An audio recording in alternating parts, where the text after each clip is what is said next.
terbukti bahwa yang namanya intoleran, radikalisme dan terorisme di Indonesia ini sudah merasuk sampai ke jantung-jantung dari organisasi yang kita anggap steril, organisasi agama, organisasi kemasyarakatan dan lain yang kita anggap steril itu sudah masuk sampai ke dalam-dalam.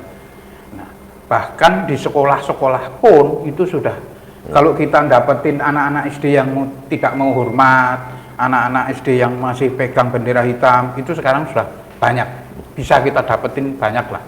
Di BUMN juga itu kita saksikan juga banyak. Nah, Densus 88 dalam hal ini kita perlu support, Mas. Ya. Kalau perlu rakyat bahu-membahu ngeluarin dana. Kalau APBN-nya kurang, rakyat urunan untuk biayai Densus 88 untuk menyelamatkan negara ini dari para kaum intoleran, radikalisme dan terorisme. Ya.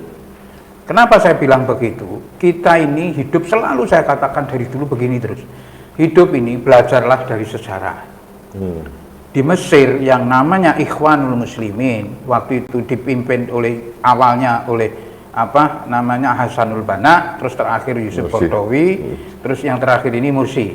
Nah, itu bisa bergerak mendirikan partai dan terakhir menang di angka 53%, sehingga Mesir sempat dipimpin oleh para kaum intoleran itu selama 2 tahun.